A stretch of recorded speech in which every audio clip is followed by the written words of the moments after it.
कहानी की शुरुआत में हम एक कैडी नाम की लड़की को हाईवे पर लिफ्ट मांगते हुए देखते हैं। तभी एक ट्रक वाला उसे लिफ्ट देने के लिए रुकता है और कैडी उस ट्रक में बैठ जाती है।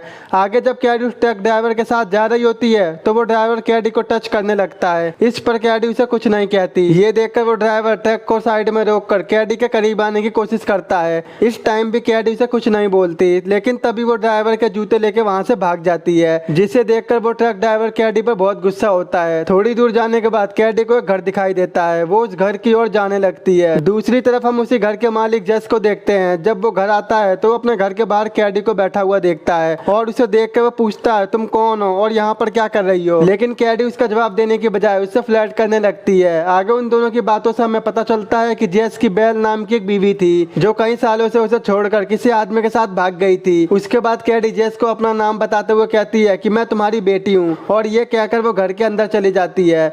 जब जेस को पता चलता है कि ये लड़की मेरी बेटी है तो वो काफी ज्यादा हैरान हो जाता है। दरअसल जेस ने काफी सालों से कैडी को नहीं देखा था, क्योंकि उसकी बीवी भागते वक्त कैडी को भी अपने साथ लेकर चली गई थी। उसी रात जब बाप बेटी बात कर रहे थे तो कैडी बेल के बारे में बताती है कि बेल की तबीयत ठीक नहीं रहती, और वो ये भी बताती है कि मैं कम उम्र में ही प्रेग्नेंट हो गई थी और पिछले महीने ही मैंने एक क्यूट से बच्चे को जन्म दिया है, और जिस लड़के ने मुझे प्रेग्नेंट किया था वो आज तक इस बच्चे को देखने नहीं आया। ये सब सुनकर जेस को काफी ज्यादा बुरा लगता है और वो कैडी से पूछता है, अब तुम यहाँ से कहाँ जाने वाली हो? तो कैडी उससे कहती है, मैं हमेशा के लिए तुम्हारे साथ यहीं पर रहने आई हूँ। लेकिन जेस ये सुनकर उसे साफ मना कर देता है कि तुम यहाँ पर नहीं रह सकती। अब ये सुनकर कैडी रोने लगती है और जेस को गले लगा लेती है, जिससे इमोशनल होकर जेस आज रात कैडी को यहाँ रुकने देता है। इसके बाद जब कैडी अपने कपड़े चेंज कर रही थी तो जेस उसे गलती से देख लेता है। वहीं अगले दिन जेस कैडी को आवाज लगाता है, लेकिन वो घर पर नहीं होती, इसीलिए जेस उसे बाहर ढूंढने जाता है। तभी वो कैडी को माइन के पास देखता है, जिसे वहाँ देख वो उसके पास बात करने के लिए जाता है। आगे उन दोनों की बातों से पता चलता है कि जेस इस माइन का गार्ड है, इसीलिए कैडी उससे कहती है कि माइन में इतना ज्यादा चांदी है कि हम दोनों रातों रात अमीर बन जाएंगे। फिर कैडी चांदी को बाहर निकालने की बात करती है, लेकिन जेस उसे साफ साफ मना कर देता है। तो इस पर जवाब देते हुए कैडी बोलती है कि इस माइन के मालिक के बेटे ने मुझे प्रेग्नेंट किया था। जब ये माइन मेरी है तो मैं इसमें से बिना परमिशन के चांदी बाहर निकाल सकती हूँ। ये सुनकर जेस को काफी बड़ा झटका लगता है, लेकिन वो कैडी को कुछ भी नहीं कहता और उसे अपने साथ चर्च ले जाता है। चर्च में फादर कैडी की कहानी सभी लोग को सुनाते हैं, लेकिन ये सब कैडी को अच्छा नहीं लगता, इसीलिए वो चर्च से निकल जाती है, जहाँ पर जेस उसे रोकने की कोशिश करता है, लेकिन वो नहीं रुकती। उस दिन वो घर पर नहीं आती, इसी वजह से जेस काफी टेंशन में आ जाता है। फिर अगली सुबह कैडी वापस आ जाती है और जेस के पूछने पर वो बताती है कि वो अपने एक दोस्त के घर गई थी। ये सब सुनकर जेस समझ जाता है कि कैडी ने पिछली रात क्या किया था। अब कैडी की इन्हीं हरकतों को रोकने के लिए जेस उसे अपने साथ रहने देता है। साथ ही में वो माइन से सिल्वर निकालने के लिए मान जाता है। जेस की इन बातों से कैडी को काफी अच्छा लगता है और वो जेस के करीब आने लगती है, लेकिन तभी जेस उसे रोकता है और वहाँ से चला जाता है, क्योंकि कैडी उसकी बेटी है। अगले दिन ये दोनों माइन में जाकर खुदाई करने लगते हैं, लेकिन पूरा दिन काम करने के बाद भी उनके हाथ एक चांदी नहीं लगती।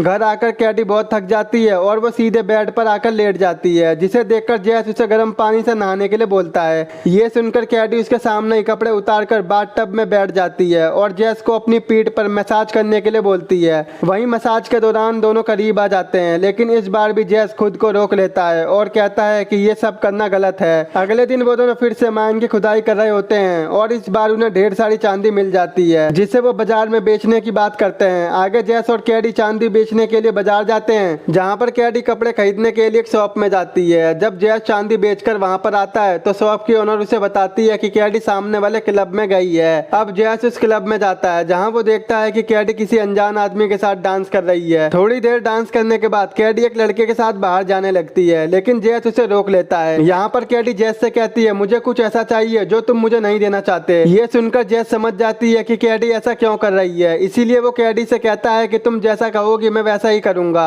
ये सुनकर कैडी उस अनजान लड़के के साथ नहीं जाती। तभी कैडी जिन लड़कों के साथ बाहर जाने वाली थी उनके साथ जेस की लड़ाई हो जाती है, जिसे देखकर कैडी भी जेस का साथ देने लगती है और आखिर में जेस उन लड़कों को मार मार कर उनकी हालत खराब कर देता है। अगले सीन में हम जेस और कैडी को एक कोर्ट में देखते हैं, जहाँ पर लड़ाई करने की वजह से जेस को फाइन देना पड़ता है। वहीं जब दोनों कोर्ट से घर आ रहे थे तब हम कैडी को काफी खुश देखते हैं और फिर घर आने पर उसे एक और सरप्राइज मिलता है, क्योंकि वहाँ पर उसकी बहन उसका इंतजार कर रही थी, जिसे देखकर कैडी काफी खुश होती है। आगे कैडी जैस को अपने बच्चे से मिलवाती है, जिसे उसकी बहन लेके आई थी, लेकिन जैस उसे बिना देखे घर के अंदर चला जाता है, जिससे हम समझ पाते हैं कि जैस उस बच्चे को पसंद नहीं करता और वो कैडी से नाराज है। मगर जैस ज्यादा देर तक कैडी से नाराज नहीं रह पाता, क्योंकि कैडी जब अपने बच्चे को संभालने के लिए बोलती है तो वो उसके साथ काफी अच्छे से खेलता है। उसी दौरान वो उस बच्चे के पेट पर एक रेड सा निशान देखता है और वो कैडी से पूछता है कि ये क्या है, तो कैडी उसे बताती है ये एक बर्थ मार्क है। थोड़ी देर बाद कैडी की बहन जैस को बताती है कि इस बच्चे का बाप वॉस कैडी से शादी करने के लिए मान गया है और वो कैडी से मिलने के लिए यहाँ पर आने वाला है। ये सुनकर कैडी बहुत खुश होती है, लेकिन जैस बहुत उदास होता है।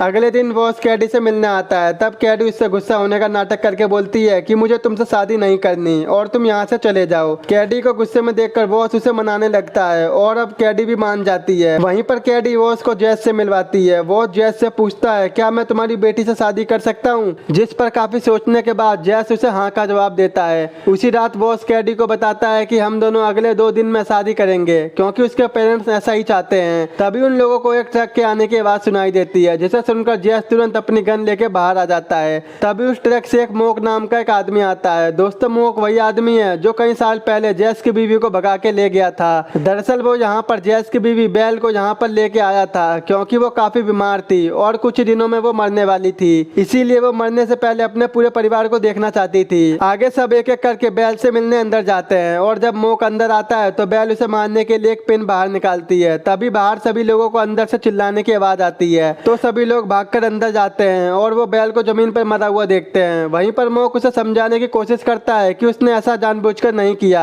लेकिन जैस उसकी एक नहीं सुनता और उसे गुस्से में वहां से निकाल देता है। अगले सीन में हम बेल को कब्र के पास देखते हैं, जहाँ पर माइन के एक नौकर के चेहरे की स्माइल को देखकर जैस समझ जाता है कि मोक माइन में गया है, क्योंकि मोक को पता चल गया था कि माइन में काफी सारा चांदी है। ये जानकर जैस तुरंत अपनी गन लेकर माइन के अंदर आ जाता है, जहाँ पर मोक चांदी निकाल रहा था। तभी जैस वहाँ पहुंचकर मोक के ऊपर गन तान देता है और वो मोक के पेट पर वही सेम निशान देखता है जो उसने कैडी के बच्चे के पेट पर देखा था। ये देखकर जैस समझ जाता है कि मोक ने ही कैडी को प्रेग्नेंट किया था और कैडी ने उसे झूठ बोला। ये जानने के बाद उसे काफी ज्यादा गुस्सा आता है और वो मोक को गोली मार देता है। तभी जख्मी हालत में मोक बताता है कि कैडी तुम्हारी नहीं बल्कि मेरी बेटी है और ये निशान हमारी फैमिली के हर एक लड़के पर आता है। क्योंकि कैडी लड़की है इसीलिए उसके पेट पर यह निशान नहीं आया, लेकिन इसके बच्चे के पेट पर आया क्योंकि वो एक लड़का है। अब सच्चाई जानने के बाद जैस मोक को बचाने की जगह उसे वहीं पर दफना देता है। इसके बाद जैस बॉस के घर जाकर उसके पेरेंट्स को बताता है कि कैडी का बच्चा बॉस का नहीं है बल्कि मोक का है, क्योंकि उन दोनों के पेट पर सेम बर्थ मार्क है। अब ये सब सुनने के बाद हम समझ जाते हैं कि जैस ने ये सब जानबूझकर किया, क्योंकि वो अब कैडी को पसंद करने लगा था, इसीलिए वो कैडी और अपने बीच किसी को नहीं आने देना चाहता था। अगले दिन कैडी शादी के लिए बॉस का इंतजार करती है, मगर घंटों बीत जाने के बाद भी बॉस वहाँ पर नहीं आता, क्योंकि उसे विश्वास हो गया था कि ये बच्चा उसका नहीं है। बॉस के ना आने की वजह से कैडी को उस पर बहुत गुस्सा आता है और कैडी को इस हालत में देखकर जैस उसे टच करते हुए बोलता है कि हम इस चीज का बदला उससे जरूर लेंगे और उसकी माइन से सारा चांदी निकाल लेंगे। गुस्से से भरी कैडी को भी ये आइडिया अच्छा लगता है और फिर वो दोनों माइन से चांदी निकालने चले जाते हैं। आगे जब वो दोनों ऊपर जा रहे थे तभी कैडी नीचे गिर जाती है और जैस उसे उठाने की कोशिश करता है और इसी बीच उन दोनों में किस हो जाती है, जिसे माइन का एक नौकर देख लेता है। अगले दिन जब जैस और कैडी माइन से चांदी निकाल रहे थे तभी वहाँ पर पुलिस की कार आती है, जिसे देखकर जैस तुरंत सारा चांदी माइन में डाल देता है। दरअसल पुलिस वाले जैस और कैडी को यहाँ पर अरेस्ट करने आए थे, क्योंकि उस माइन के नौकर ने उन दोनों की रिलेशनशिप के बारे में बता दिया था, जो कि कानून की नजर में काफी बड़ा जुर्म है। अगले सीन में हम जैस और कैडी को कोर्ट में देखते हैं। यहाँ पर जज उनके कारनामों को सुनकर दोनों को दोषी मानते हैं, लेकिन जैस कहता है इन सब में कैडी की कोई गलती नहीं, मैंने ही उसके साथ जबरदस्ती की थी। ये जवाब सुनकर जज जैस को 10 साल की सजा सुनाते हैं और ये देख कैडी से रहा नहीं जाता। वो कोर्ट में सबके सामने बोलती है कि हम दोनों के बीच जो कुछ भी हुआ था वो हमारी मर्जी से हुआ था।